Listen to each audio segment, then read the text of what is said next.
Okay, good afternoon, everybody. I'm sorry that this has to be a recorded class for today.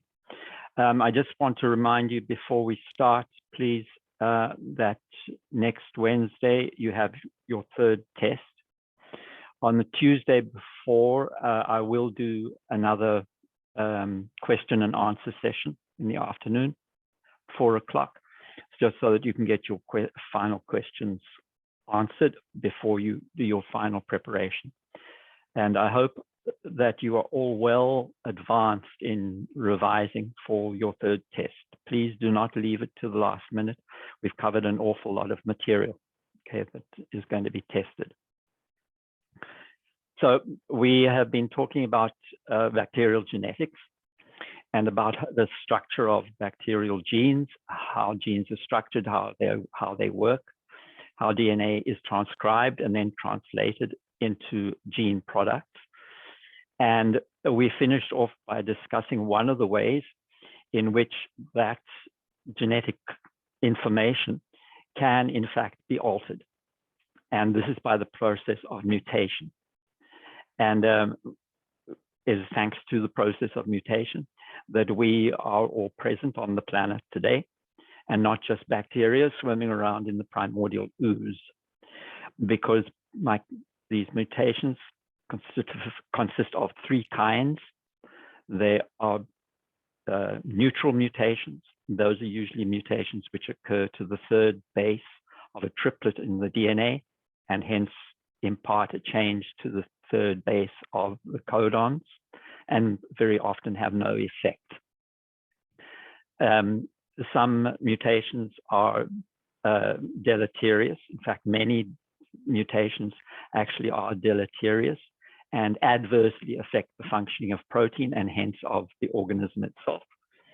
But there are occasionally beneficial mutations, and those beneficial mutations improve the functioning of an organism, improve its reproductive capabilities, and hence make that version of the gene begins to become more and more common in the population. And that is the stuff of evolution. It is thanks to the acquisition of beneficial mutations that all of the diversity that we see around us has arisen. But mutation is not the only way in prokaryotes that the genetic information contained in the cell can in fact be changed. There are other ways as well. And some of them are tremendously important in disease process. So it behooves us to spend a little bit of time talking about them. So to introduce this, I just want to tell you about this, which is one of the most important experiments ever performed in biology in the 20th century, and certainly one of the most important ever performed in microbiology. And this was done by a gentleman called Griffith. And he was working actually on an organism which causes pneumonia, and Streptococcus pneumoniae. And that is an organism which we will hear something more about when we talk about disease processes. Now, Streptococcus pneumoniae is a very common cause of pneumonias for people who are bedbound, elderly, in hospital, or otherwise ill or immunocompromised. It's a very, very common source of mortality. And Griffith was very interested in Streptococcus pneumoniae. He was actually trying to develop a vaccine for the disease because it was such a common source of mortality. And so he was growing these in the lab. He was culturing them from people who were ill. And he realized that there were actually two forms of the bacterium.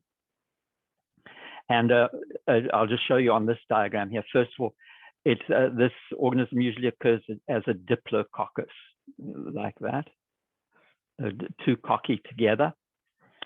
And one type has a thick capsule around it, a slimy capsule outside of the cell wall. And that's one strain that is like that. There is another strain which lacks the capsule entirely. And when you go, they're very easy to grow on agar plate. And when you grow them, when you grow the one with the capsule, it has a sticky mucoid kind of look. And that's called shiny or smooth. And the other one, this one here without the capsule, that one, when you grow it, it looks rough. So it's called rough. So we have rough strains and we have smooth strains. Now he was working with mice, which are easily infected with this organism by injection. And he found that when he cultured the smooth bacteria, those which were encapsulated, and he injected mice with those bacteria, the mice died. It was lethal to the mice. However, when he grew the rough, which are unencapsulated, he could inject them and the mice, nothing happened. The mouse immune system was able to deal with the bacteria. They did not suffer from infection and they certainly didn't die. So he now did something else. He took this a step further and he actually took a culture of smooth and he killed the bacteria. He made absolutely sure that he killed all of the bacteria. And he injected and the mice survived. When he tried culturing from his heat-killed culture, he plated out, there was nothing. And second of all, when he took blood or whatever from the mouse and plated it, there was nothing. There was no growth. So he was very sure that this culture was actually killed. Now he did the next trick, which was that he mixed the cultures. He mixed this culture, which was the dead heated culture of smooth bacteria, and he mixed them up with this culture of rough, of the non-lethal rough, and allowed this to grow, and injected it into a mouse, and the mouse died. And when he extracted the blood from the mouse and plated it out, he found that he could culture smooth bacteria. What on earth has happened? The only living bacteria in this culture here were rough bacteria. Yet the culture killed the mouse, and when extracts from the blood were done, they were smooth. What has happened? He looked at this and he described it with a word that has become extremely important in microbiology and in cell biology and in genetic engineering. And that is, he said that he had effected transformation. And what has been transformed are these cells here. They are the rough cells. In this culture, the only living cells are the rough cells, not the smooth. They are dead. And we can be sure of that. Okay, so what on earth has happened? Because these here have been transformed, and they have been transformed from rough to smooth. The only way that these cells could be transformed from rough to smooth is if they acquire the genetic information to make a capsule. If only these rough cells can acquire the genetic information to make a capsule, two things happen. First of all, they make the capsule and appear smooth on culture. But second, they become pathogenic because it is the capsule that allows these organisms to be pathogenic. It is a virulence factor. And they are being transformed from non-pathogens. Look here, mice injected with them survived.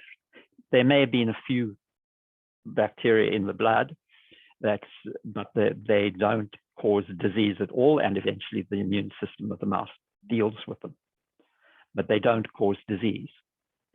It is the presence of the capsule that allows these here to be pathogenic and kill the mouse. So these non-pathogens have been transformed to pathogenic form by acquisition of the genes to form the capsule. The question is how? How did this happen? Because these, first of all, they're not mating the way that eukaryotes would sexually reproduce and exchange genes and everything, exchange genetic characteristics. No, something else must be happening. Griffith himself did not really understand the process, but we do now. And the process is that when we kill bacteria, or when you heat them or do anything like that with them, many of them will actually burst. They will lyse. If they don't lyse, when they die, they become leaky. And DNA actually goes into solution around them. And DNA is a very tough molecule. It is a very, very tough molecule. And bits of DNA with all of their genetic information intact can in fact be taken up by living bacteria. And this is a characteristic of the prokaryotes, is that they can take up, many of them can take up DNA from their surroundings.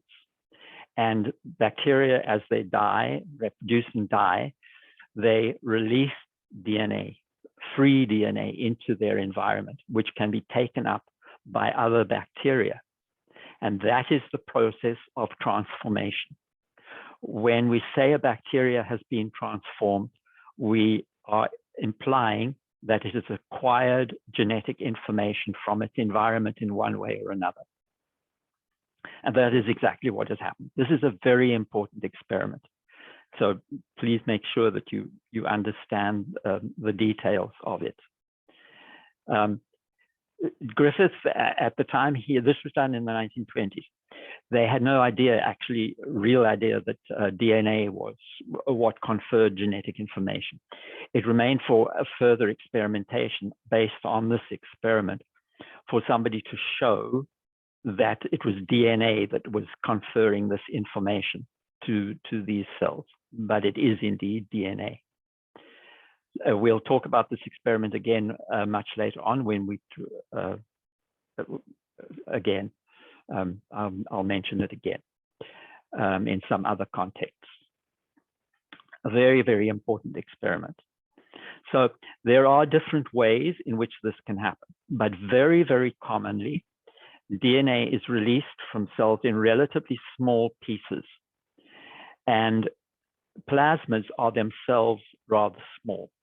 And so they survive extremely well in the environment. And this information is often conferred in the form of plasmids. Now, plasmids are in the bacterial cell.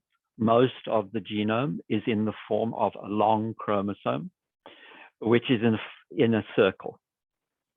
It contains tens, hundreds of thousands of bases, very long.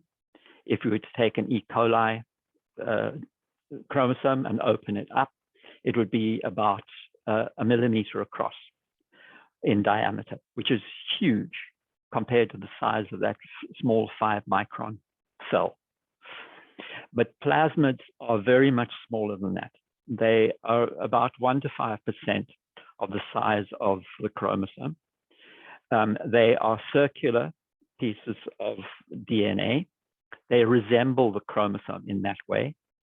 And they have their own origin of replication. So they reproduce on their own. Sometimes their reproduction is tied to the reproduction of the cell. But other times they actually just replicate independently of replication of the chromosome. There's not necessarily just one copy of a plasmid in a cell. There may be many copies. It depends on the plasmid and on its nature. and the thing is that a cell, a prokaryote cell, can acquire a plasmid from outside, from its environment. And once it acquires that plasmid, the plasmid reproduces inside the prokaryote. And then when the prokaryote divides, it hands on copies of the plasmid to the daughter cells. And so the plasmid actually becomes part of the genome of the cell. And the plasmids often carry on them extremely useful information. We've already seen in that experiment of Griffith how a non-pathogen, the Streptococcus Pneumoniae ruff, which is not pathogenic, could acquire information which turned it into a pathogen. This is very common on plasmids, that they confer virulence factors for things like the capsule or a toxin or some exoenzyme that causes disease or whatever. But they confer information to the prokaryote, which enable it to improve its ability to be a pathogen. That's one set of kinds of information that can be transferred. The other kinds of information which is commonly transferred is for resistance. And that resistance is not necessarily just to antibiotics. Many times it is to antibiotics, but may also be to metals and things like that, to heavy metals, which are extremely toxic. So to have a look here, this is a plasmid. This is actually a special kind of plasmid, as I'll explain to you. But here it is here this is the an electron micrograph here, little circles here of DNA, and that is typical, much, much smaller than the chromosome itself, but they are like little mini chromosomes. And they are full of information. If we go have a look around here, first of all, here's its origin of replication. Remember that the chromosome also had an origin of replication, which is where DNA replication began. Same for the plasmids. Here's the origin of replication. But if we follow this around, the DNA around, we find here is a gene for mercury resistance. Mercury is extremely toxic to most organisms, but many prokaryotes are resistant, and they carry these resistance genes. Here are a whole lot of antibiotic resistances. Here's one to sulfonamide, to streptomycin, to chloramphenicol, and to tetracycline. These are very complex genes, okay, and they confer very powerful property, which is resistance. And here, this is resistance to 1, 2, 3, 4 different antibiotics. So let's just think for a minute about nature of antibiotics. Okay. These, if I say sulfonamide, streptomycin, chloramphenicol, tetracycline, these are all names which we have given to antibiotics which we produce and which we use in clinical medicine to treat bacterial infection. How is it that resistance to these arises in natural populations when these are in fact antibiotics which we produce? There are actually several complex answers to that, but the simplest one that I'll give you now is that we need to ask where antibiotics come from in the first place. These antibiotics, which are all antibiotics, these are names which we have given to antibiotics that we produce. These are all based on natural antibiotics. These are things which are produced by either bacterial or fungal populations. And we have learned to extract them and sometimes imitate them and synthesize them. So they do occur in nature. The question we have to ask is why? Why do these antibiotics get produced by bacteria? Look, what are we doing? There's an antibiotic. Why is a bacterium producing antibiotics? Why is a fungus, which is also affected by antibiotics, why is it producing antibiotics itself? Well, the answer is that all of these organisms, all of these prokaryotes and fungi and everything, are engaged in a very desperate struggle in nature. They're engaged in desperate competition with other organisms, with other bacteria, with other fungi. They are fighting for space, they're fighting for nutrients, etc., etc. And if they produce an antibiotic, then they can kill off their competitors around. And this is the origin of many of the antibiotics which we use. They are naturally produced by populations to try and control competitors. But likewise, in these same populations, they develop resistance to their own antibiotics that they produce, but also to other antibiotics to which they might be exposed. So it's a competition. It's like a war between the production and the resistance to antibiotics. So these antibiotic resistance genes are extremely useful to the organism because they improve its ability to compete, right? They are allowing these organisms to exist in environments where these antibiotics are present. So that is the most obvious reason why these resistance genes are perpetuated in population. So I also want to just show you, just briefly, because we're going to be discussing it again in a second, these genes here. And you'll see here, it says here, pilus and conjugation proteins.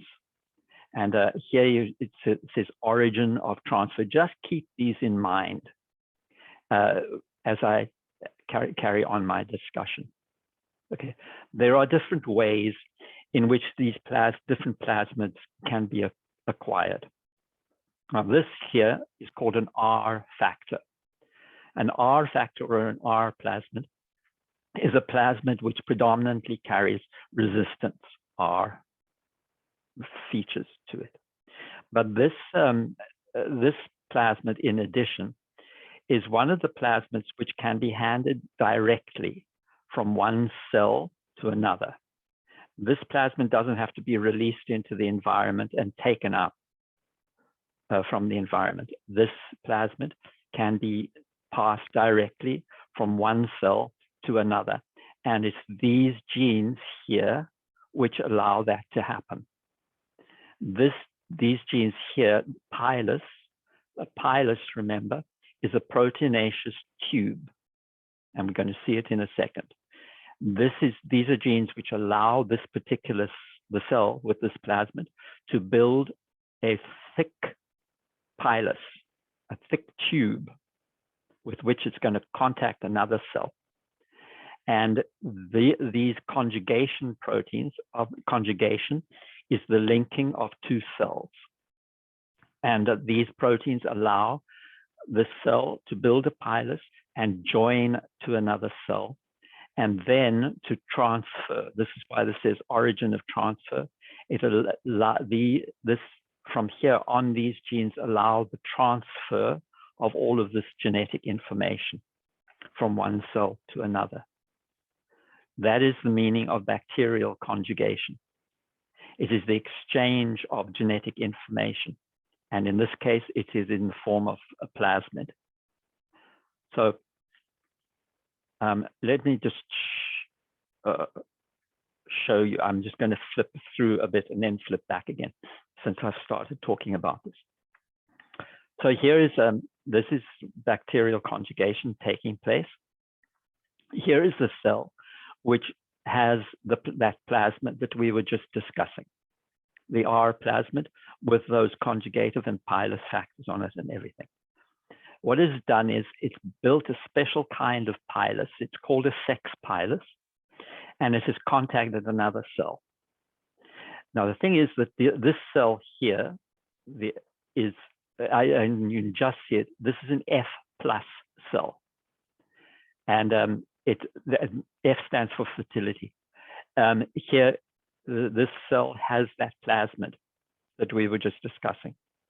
This cell here does not have the plasmid, but this cell will build this thick pilus, and then the pilus contracts, and it brings the two cells right up close to one another, and the pilus now forms a bridge between the two cells.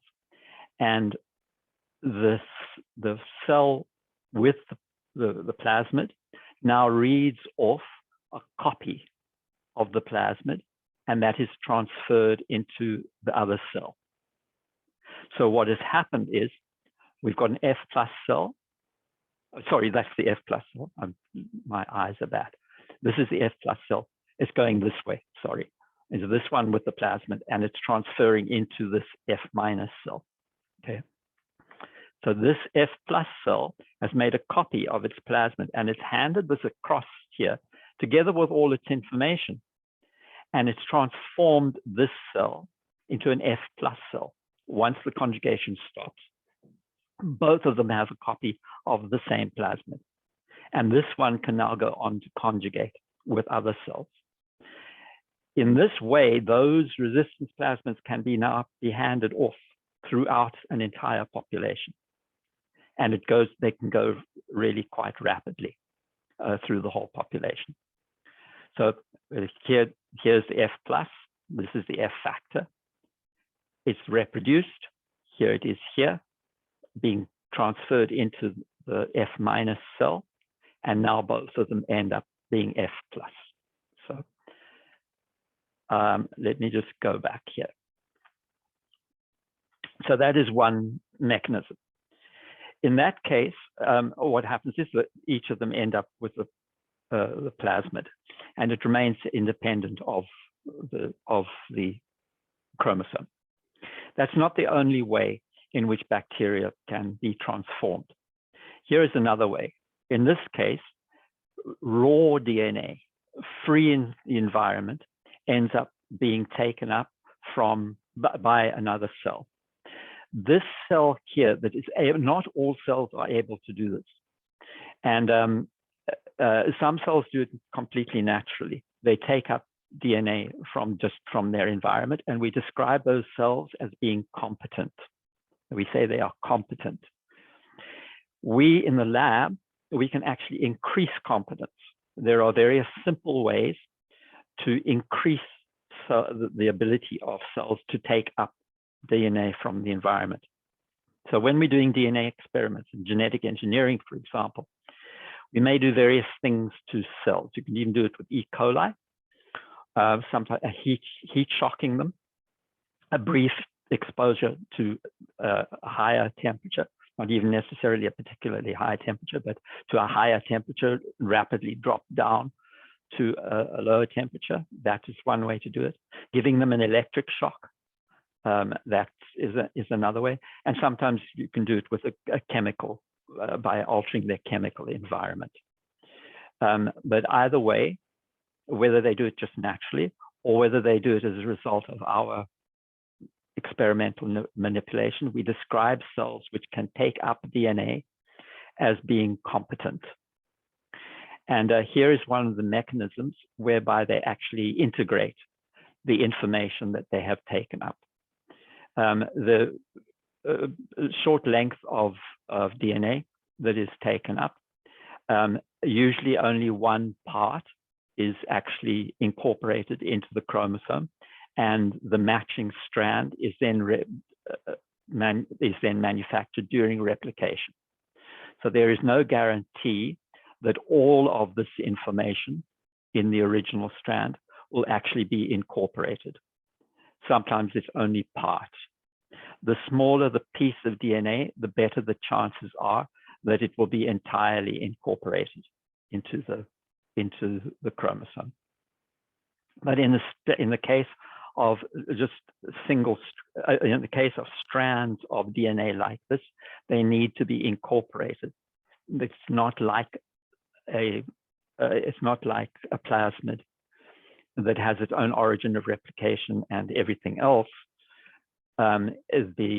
These short strands of DNA actually need to become part of the genome, part of the chromosome, before they can function. The rest of the DNA is degraded. So but nonetheless, when you have a population of cells which is reproducing in the environment, many of them are dying, lysing, bursting, releasing their DNA. Their chromosomes themselves may be degraded into shorter pieces, and those can then be handed on. But you can also have them release their own plasmids. As we've mentioned, they can release their plasmids. And in the same way, competent cells can actually take up entire plasmids. And the plasmids then they don't necessarily integrate with the chromosome. A plasmid may remain independent and continue to reproduce. Okay, so I'd mentioned that in this case here, that in this, these two cells both acquire the entire plasmid, and it remains independent of the chromosome and just carries on reproducing. But this is not always the case in conjugation. It depends on the nature of the plasmid or the conjugated plasmid itself. There are some of these plasmids which, when they are integrated, when they are acquired by another cell, they actually integrate with the chromosome in that way. In this case, when this happens, this cell here, whenever it reproduces, it's going to reproduce the entire integrated factor, but it is not able to conjugate. It is not able to conjugate with another cell.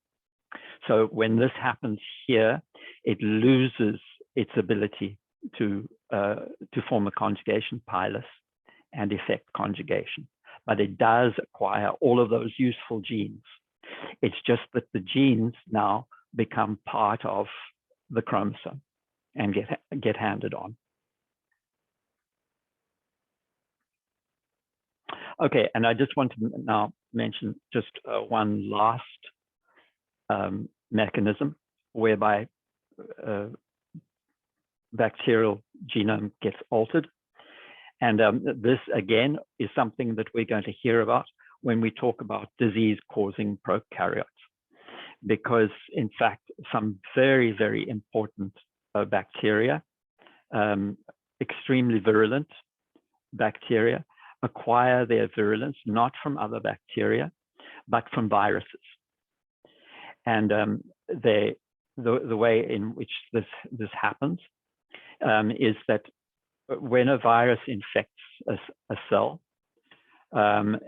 its own genetic material will integrate with the bacterium, with the bacterial chromosome, and it gets the bacterium to reproduce all of the viral DNA along with all of the viral proteins. So it in fact turns the cell into a viral factory. Now, bacteria are infected by viruses very, very frequently. And when this happens, in the end, the chromosome, the DNA of the prokaryote itself ends up being degraded into small pieces. The cell is full of viral proteins which are formed into coats. And the cell is also full of bits of DNA, most of which is viral, and gets packaged into these coats. But sometimes little pieces of bacterial DNA get incorporated into the viral coats instead of viral DNA. And they carry with them bacterial genes. Now, here's the important thing about this system, is that it's not the DNA inside the virus that determines the infectivity of the viral particle. It is the coat. It's the protein coat around the virus that identifies a new host, sticks to it, and injects its genetic contents into the cell. So have a look here. Here, what has happened to it? Here's our virus. It's injecting this red DNA. The red DNA briefly becomes part of the genetic machinery of the bacterial cell. And it gets the bacterial cell to reproduce lots and lots and lots of copies of viral DNA. But then the host DNA degrades. So we end up actually with a mixture of viral DNA and bits of host DNA, along with lots and lots of protein coats, which have been also been manufactured by the host. The DNA now gets packaged here, and you can see here viral DNA, but here is host DNA, which has been packaged. It doesn't matter. This virus is still infectious and can go and infect another cell. It can infect a recipient cell. And instead of injecting viral DNA, it instead injects bacterial DNA. And that bacterial DNA integrates with the new host, but it doesn't harm it. Instead, it may confer new genetic information.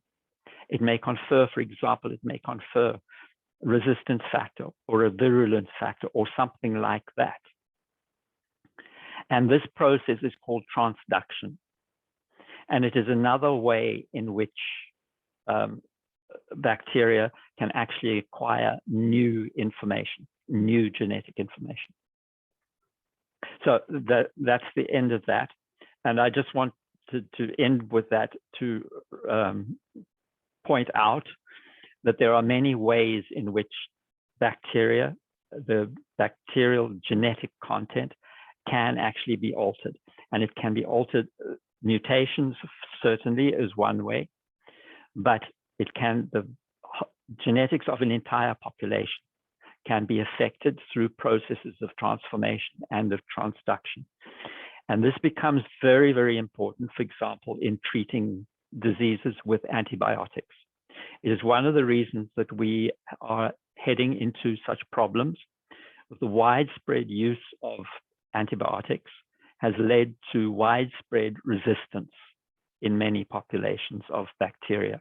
And those are processes whereby that resistance has occurred.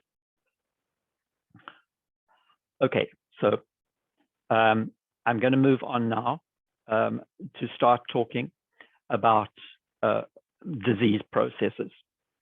And we'll discuss a little bit of the theory behind disease itself, and then move on to talking about actual organisms. Well, we'll first of all talk about viruses, which are not really organisms, and then talk extensively about disease-causing prokaryotes as well. But first of all, let's have a look at some of the general theory that lies around talking about disease, and especially about the spread of disease within populations, which we call epidemiology. That is the study of epidemiology. It's a study of disease in population, how it is spread, how it acquired, spread, etc., etc. Okay, so I just want to remind you before we do, let's get, a lot of this is going to be terminology. And I'm sorry, I know it's sometimes not that interesting to hear me say pathology is the study of disease, etc.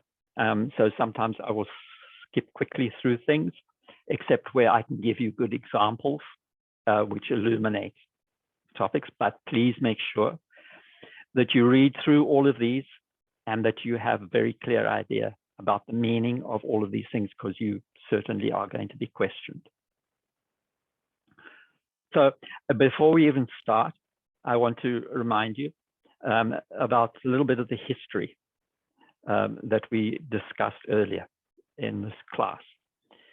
I told you that, of course, throughout human history, there have been terrible episodes where mass infections of some particular disease swept through populations and decimated the populations. These are, in common parlance, plagues of one sort or another. And one of the really important plagues which has occurred in human populations over the centuries is that of cholera. And cholera is a very virulent diarrheal disease. It's caused by an organism called Vibrio cholerae, and it is waterborne.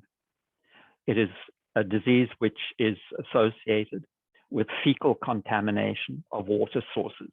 That is how it is spread. And it periodically erupts, particularly under circumstances where sewage treatment, that sort of thing, is very poor. So, for example, in modern times, we mostly see it in refugee situations, in situations of war, or where infrastructure has been really badly damaged, those sort of circumstances. But in the old days, it was relatively common and is particularly common during summer for various reasons. But it even affected cities which were regarded as being quite advanced, such as London. And in London in the 1700s, there were repeated cholera outbreaks which killed thousands and thousands of people. And it was never known. It was always assumed that this was bad air that was coming up off the Thames River in London.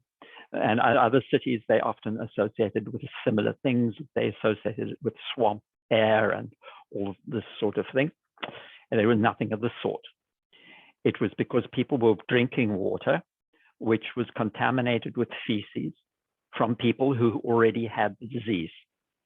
The feces were increasing the bacterial content of the drinking water so high that people were swallowing large doses of the Vibrio, which you need to do in order to establish an infection, and then acquiring the disease themselves, developing violent diarrhea, and contaminating the water sources because there was no waterborne sewage. Instead, most people, especially in the poor areas, depended upon common privies, and these were just holes which were dug into the ground. And those holes were dug as deep as possible so that they lasted as long as possible, but also so that they kept all the noxious feces and everything away from people.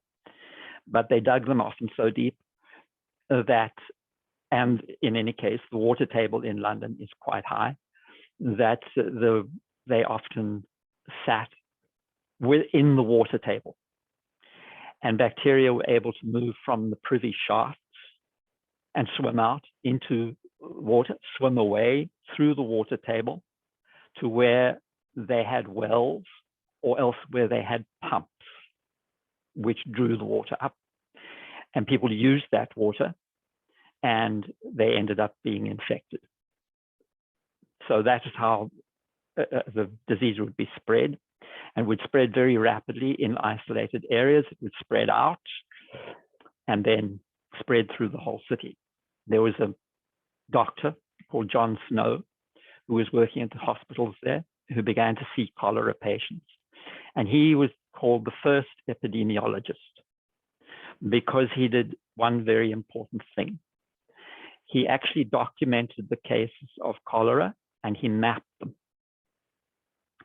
And he mapped households where people had acquired cholera, and he kept note of when they had acquired it. And in the particular area where he was working, he noticed that it formed an almost circular pattern. And right in the center of that pattern was the local water pump. And he went to the authorities and told them, he said, people are acquiring cholera from this water pump. I don't know that he even really understood the mechanism, but because germ theory by then was not that common. He may have, but I don't know that he did. But he knew that it was somehow associated with that water pump. He begged the authorities to close this pump and force people to go elsewhere where cholera wasn't present to get their water. And they refused. They just they thought it was a totally loony idea, and they wouldn't have anything to do with it. So John Snow went in the middle of the night and he stole the pump handle and inactivated that pump and terminated the cholera epidemic in that particular area of London. So John Snow is recorded as being the world's first epidemiologist. He's the first person to have studied the origins of a disease spread in a population. And that is the essence of the study of epidemiology. We're only going to briefly discuss the mechanisms of disease and disease spread, but bear John Snow in mind. Okay, so what was he looking at? John Snow was looking, first of all, at pathology, at the study of disease. He was also studying the etiology of disease. And etiology is the cause of disease. But I don't think that John Snow ever associated cholera with bacteria. He certainly associated it with water, and he also associated very strongly with fecal contamination. He very strongly believed that water was being contaminated with human feces, and this was causing disease, even though he may not have had an exact idea of how that was happening. So the pathogenesis of a disease is the development of disease, are the mechanisms whereby an organism establishes disease. For example, we talked about Griffith's experiment with Streptococcus pneumoniae. And there we saw that the same organism in two strains had two entirely different courses of infection. And the one led to a very serious pathogenesis. And that in the mice led to death. In humans, it leads to death as well. The other, the pathogenesis, is much milder. It does, if you inject mice with rough Streptococcus pneumoniae, for a time the bacteria do certainly survive, but they are unable to establish a virulent or long-lasting pathogenesis. In order to do so, they need a capsule. And the reason they need a capsule is because the capsule allows the bacteria to actually stick to a cell surface. Without the capsule, the bacterium has to remain free floating inside in the body fluids and is much more susceptible to immune attack. So here, immediately we say this word pathogenesis, the development of disease. What we're actually talking about is a clash of abilities, the ability of the pathogen to establish infection, and the ability of the host to fight that infection and hopefully to wipe it out. So when we watch the pathogenesis, the development of disease, that is what we're watching. We're watching a clash between the parasite and its host, parasite mechanisms and host mechanisms. Now, infection is the invasion or colonization of the body by pathogens. But it's really important to realize that we may be infected continually with things that never go on to develop a disease. So we may have infection with no pathogenesis. And I can give you a very good example of this. Whenever you floss your teeth, you actually are probably releasing a small amount of bacteria into your bloodstream. That could be regarded as an infection, but never, almost never, I won't say never, but you run almost zero risk of that proceeding through pathogenesis to cause disease. So there we can have instances where an infection occurs, an invasion or colonization of the body, which is extremely brief, which causes no disease. Others proceed to cause disease. And this is a very interesting question. What is it that allows some to proceed and others not? We've already seen Streptococcus pneumoniae. We've seen one instance in Streptococcus pneumoniae. It was the capsule that allowed disease to proceed, right? In other organisms, there are a multiplicity of things which they may have, which allow them to become truly pathogenic and become virulent. When that happens, they cause disease. And disease is a very specific thing. Disease is an abnormal state. When the body or the organism is no longer in homeostasis due to the presence of a parasite or due to the presence of some other adverse metabolic function. So it's an abnormal state when the body is unable to perform normal functions, optimal functions. That is what we call disease. And disease may be mild or it may be extremely serious. So before we go any further, there is one thing that we do need to realize, and that is that we actually interact with an enormous number of prokaryotes and other organisms, but mainly prokaryotes, which in fact cause us no problems whatsoever. And our interactions with those organisms is mutualistic in most cases. That means it's of benefit to both us and to the prokaryotes. And it used to be thought that this only began once birth had occurred and an infant was exposed to the outside environment, or actually exposed to the environment, first of all, of the vagina as it passed through the vaginal canal.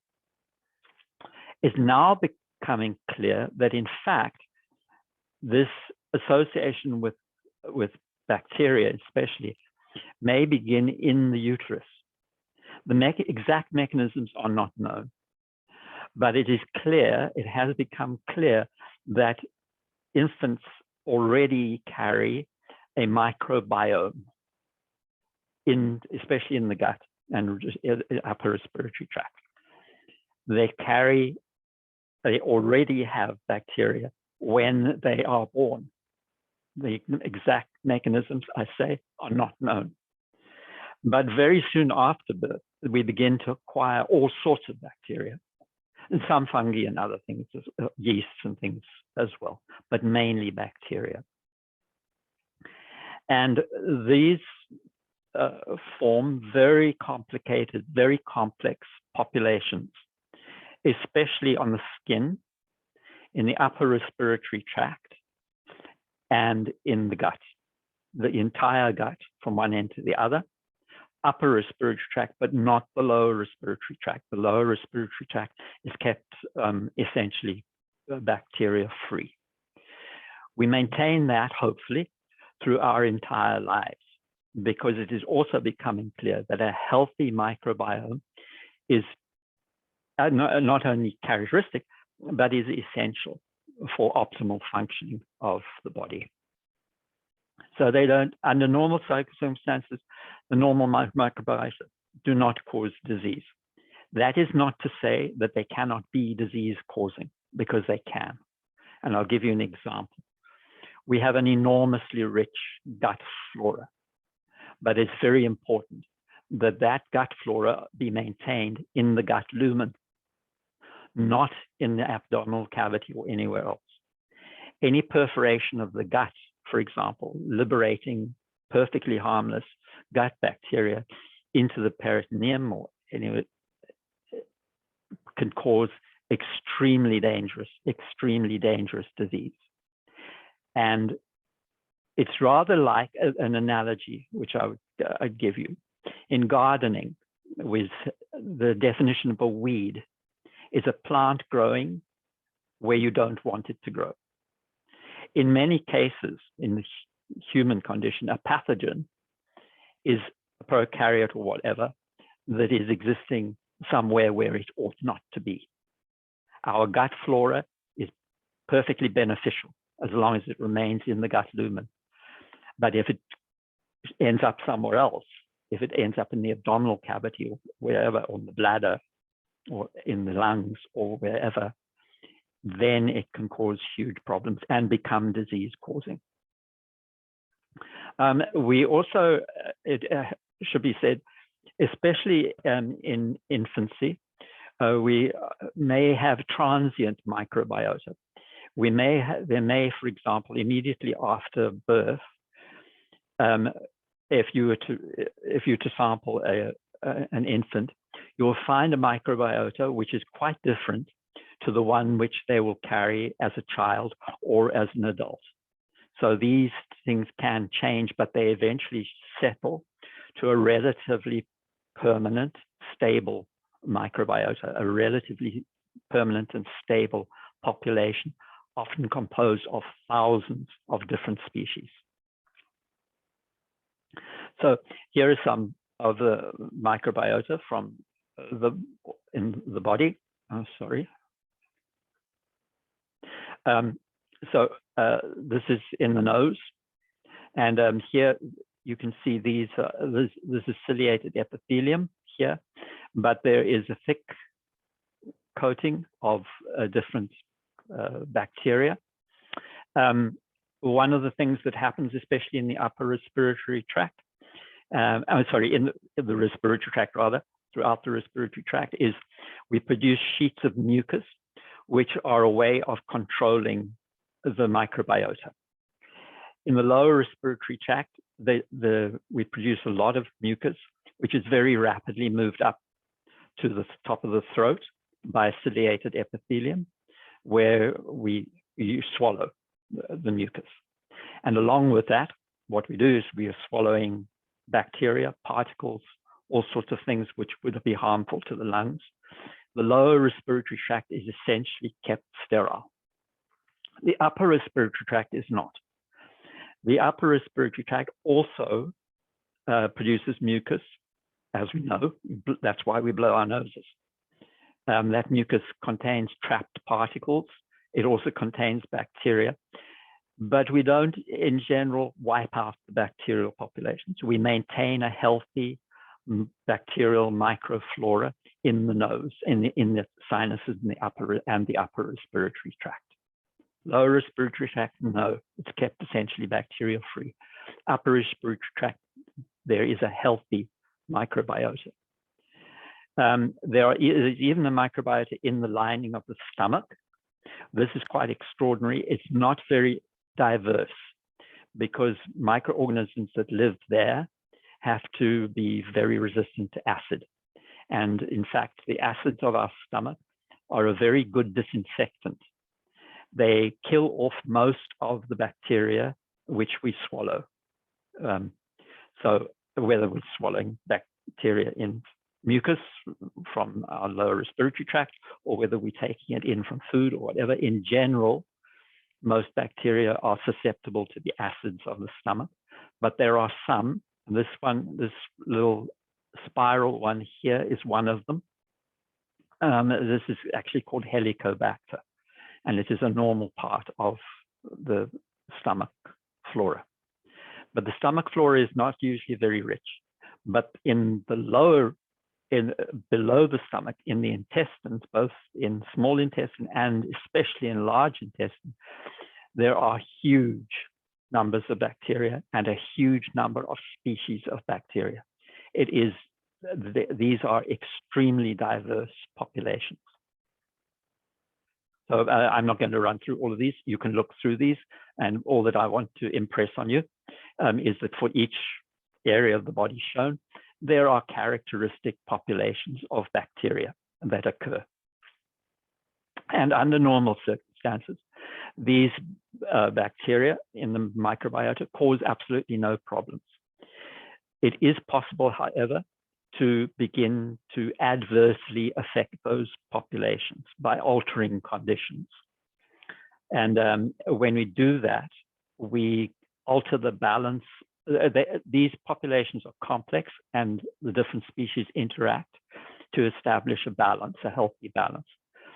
It can happen that if we start messing with those populations, that we affect that balance, and those populations can actually start to damage us. And one of the areas where this occurs and which affects very many of us is here in the mouth, for example. All of these here are normally occurring bacteria in the mouth, especially associated with the mucosa and then with the gums and around the teeth. Under normal circumstances, the pH of the mouth is just about neutral. And as we probably already know, we can start to affect the environment of the mouth in various ways. One of the ways in which we do it is by diet, by eating low fiber and high polysaccharide diets with lots of sugar, for example. Low fiber diets do not scrub the mouth naturally. High fiber diets do. They scrub the mouth continually, they scrub the teeth continually, but they do not supply the microbiota with abundant sugar. When we start supplying too much sugar, we start to affect a particular group of bacteria, especially Streptococcus and Lactobacillus. And they begin to increase more than they normally would. And one of the effects is they begin to produce acids. And those acids cause the decay of teeth. So when we see tooth decay, it's actually the impact of adversely affecting a naturally occurring microbiota. We may also be affecting our microbiota in the mouth by continually brushing our teeth and using mouthwashes and things like this, because there is no way to kill off pathogenic bacteria or bacteria that cause bad breath or whatever without also killing off all of their companion bacteria. And here's the important thing, is that these complex populations occur, as I've said, in a balance. If we start affecting those populations, then we start favoring other organisms to become dominant, and we will change the normal natural conditions. You don't need to pay a lot of attention to the different bacteria. Just look at, be impressed by the diversity of bacteria in these different areas of the body, perfectly naturally and healthily. A good healthy microbiota, it is becoming clear, is essential to optimal functioning of the organism for many reasons. This is an area of extremely vigorous research, but there are some things which are quite obvious. First of all, a healthy, rich microbiota means that you have effectively cultivated bacteria which are non-pathogenic, which are coating surfaces. And by coating surfaces, by being themselves rich, very abundant and everything, they exclude pathogens. And they exclude pathogens in various ways. First of all, the pathogens just can't find space. They can't find space to grow. Second of all, everybody is engaged in a vigorous competition for nutrients. They exclude pathogens which are not adapted for scavenging those nutrients. They may produce antibiotics and other substances which are harmful to invading microbes. They radically affect microclimates, so they can affect the pH of their immediate environment, affect the amount of available oxygen, etc., which also excludes pathogens. Now, it has to be said, some, as I've pointed out, for example, if you were to have a bowel rupture or something and put bacteria into your peritoneum, you'll be in a very bad situation. But there are several of our common diseases that occur because normal members of our microbiota are opportunistic infections.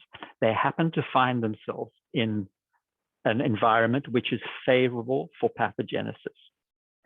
And one of these that frequently causes problems is this one, is Staphylococcus aureus, which you have probably seen in lab. And Staphylococcus aureus, it's the coccus that occurs in bunches, and it's a very common member of our skin microflora, and it's perfectly healthy as long as it's on the surface. One of the things about our skin is our skin cells reproduce very rapidly and flake off. So they're continually flaking off, and when they flake off, the flakes carry with them bacteria that have grown on them. And it's the way that we actually manage to keep the populations in check on our skin. Staphylococcus aureus is adapted to high salt content. We've heard about that before from the salt on our skin. So it lives quite happily on the skin. But if we happen to have a wound which becomes infected with Staphylococcus aureus, or if it finds its way into a hair follicle, for example, in these situations, Staph aureus actually becomes pathogenic, and it causes very common skin complaints, boils, carbuncles, boils, these sorts of things, and styes in the eye. These result from an opportunistic pathogenicity of a normally completely harmless bacteria. So here's another Staphylococcus. This is Staphylococcus epidermidis. This is Staphylococcus epidermidis bacteria on the skin. Now, in this case, apart from the fact that they probably do crowd out fungi and things to a certain extent, we don't derive much benefit from the presence of these staph on our skin. Or at least the benefits are not clear. But of course, for the Staphylococcus, it's extremely beneficial. They're growing on dead skin flakes and things, skin oils, etc. So they're living in, for them, a very rich environment. So one partner is doing really well out of the partnership. The other one is not being harmed and is not really benefiting. That we call a commensalism. They lived, that means that the benefits basically go one way, but there is no harm to the other. So the other way in which we can coexist with microorganisms is that both of us benefit. Now this, for most of our bacteria, this is true. For example, for all of our gut bacteria provide us with enormous number of benefits, many of which are only just recently becoming clear. But I'll just give you one obvious one, and that is that many of our gut bacteria produce essential vitamins, which we absorb and utilize. So we are deriving vitamins from our gut bacteria, while the gut bacteria have got a rich food source and a sheltered environment with relatively few predators present. So both partners there are benefiting. That we call a mutualism. Both partners benefit. In the case of a disease-causing organism, that is a parasitism, because the one partner is benefiting. The disease-causing organism is benefiting, but the host is being harmed by the presence of the parasite. So that is a true parasitism. And that would be any of the really virulent disease, Vibrio cholerae in the gut, for example, viruses that are causing respiratory illnesses like COVID. These are true parasitisms. One partner is positively harmed by it, the other benefits from the association. All these three are ways that organisms live with one another, and that we refer to as symbiosis. So symbiosis simply means living together. What kind of symbiosis it is, we judge by who is benefiting and who is being harmed. Now, both benefiting, mutualism. One benefiting, the other not harmed, commensalism. One benefiting, the other being harmed, that is parasitism.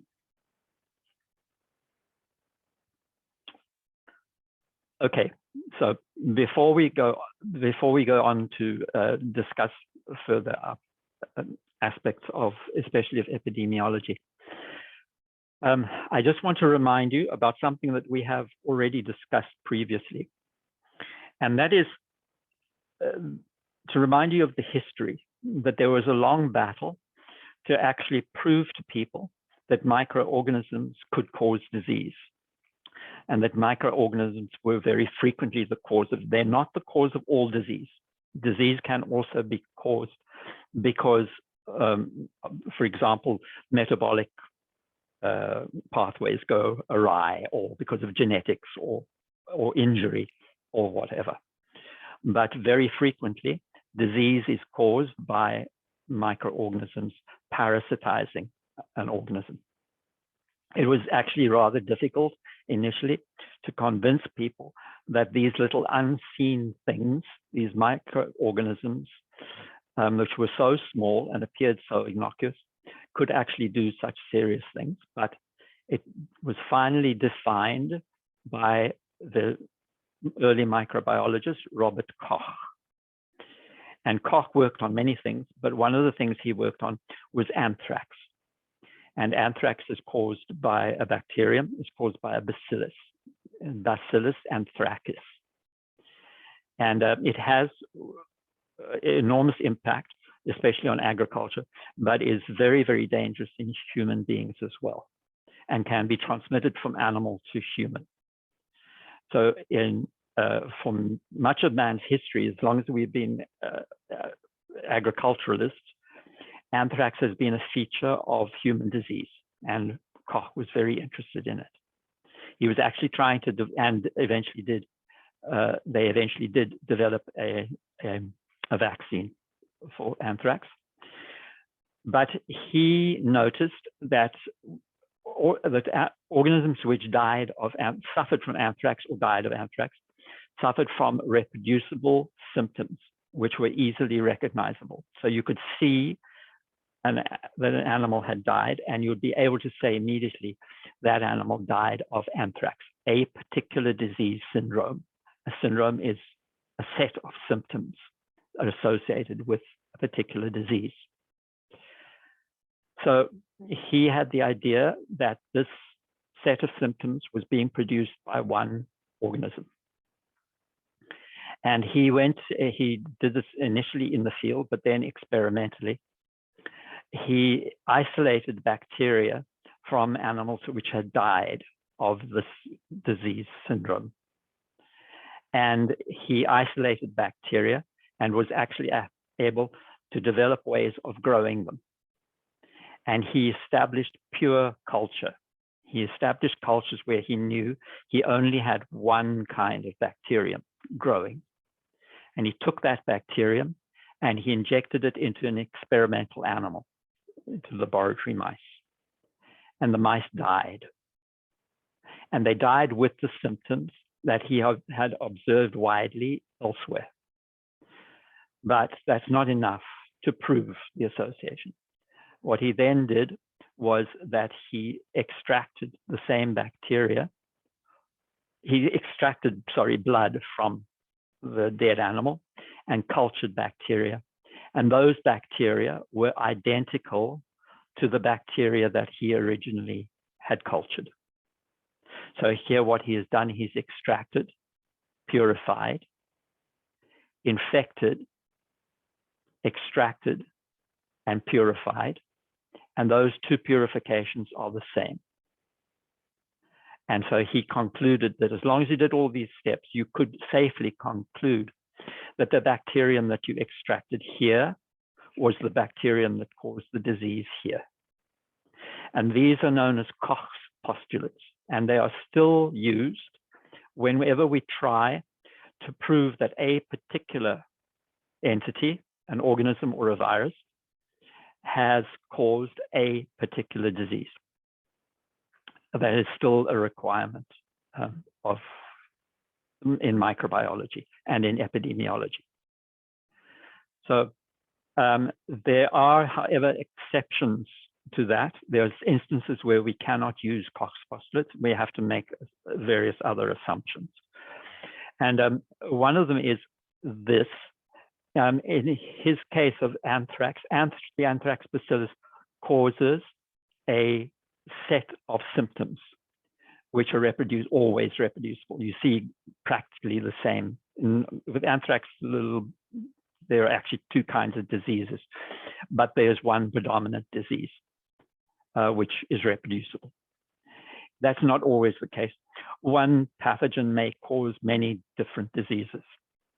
Tuberculosis, for example. You can get tuberculosis of the lungs, you can get tuberculosis of the bones, intestines, the brain, all sorts of, and they would produce different disease pictures. So there, in that case, you would have to show for each of the disease processes it was the same microorganism, which in the case of tuberculosis has been done. We have a great problem in diseases which only apply to human beings, such as HIV.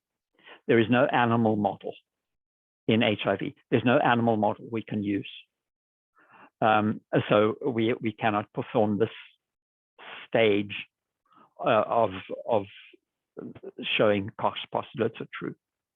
And the third thing, which is incredibly important, is that not all organisms are culturable, neither bacteria nor viruses. There are many which are extremely difficult to culture, or which have never been cultured, despite the fact that we know that they do produce reproducible disease symptoms. So their Cox postulates would not apply either. Okay, so we'll leave it there for today. We'll continue with this on Monday. And remember that on Tuesday, I will do a question and answer. And then that Wednesday, you have test number 3. Okay.